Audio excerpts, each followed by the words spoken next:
আমি অলপ বয়সস্থ মানুহ আমি তোৰ টাউন চহৰে যাব নোৱাৰোঁ এই গাঁৱৰ এই দুই ভাই বন্ধুহঁতৰ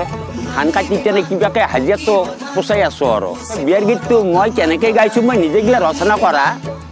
শুনা শুনা সভা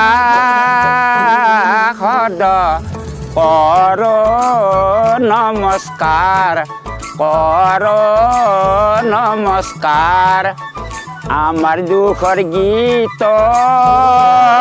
কথা কৰিব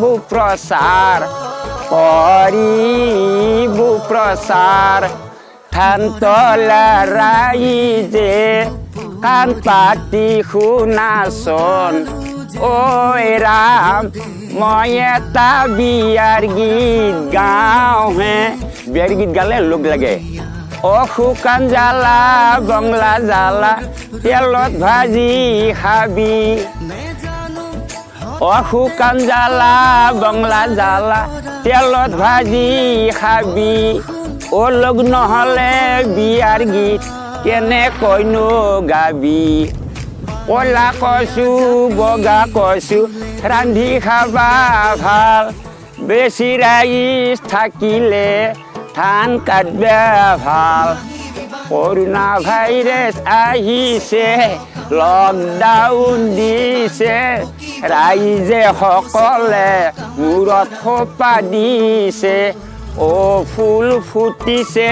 মুখত খোপা দিছে গান গাবাৰ কাৰণে মোক অৰ্ডাৰ কৰিছে মোৰ নাম অৰবিন্দ দাস মোৰ গাঁও হ'ল 1 নম্বৰ হচং পোষ্ট অফিচ মধুগুচি থানা ৰঙিয়া এখানি আমাৰ মধুগুচি গাঁও বুলি কয় ইয়াত খেতি খালাও বহুত ৰাইজে কৰিছে আৰু ভালো হৈছে বহুত ধৰণৰ মানুহ আহি বাহিৰৰ পৰা হওক আমাৰ লোকেলে হওক ধানবিলাক কাটি হাঁহি তামচা কৰি খাই আছে আৰু তাৰপিছত ৰান্ধনীবিলাকেও জলপান আনিছে ভিতৰত গেট গেদি মই জীয়াত বাতি বেগে হায়া পাৰমায়াক বেলি দিলে ভাতি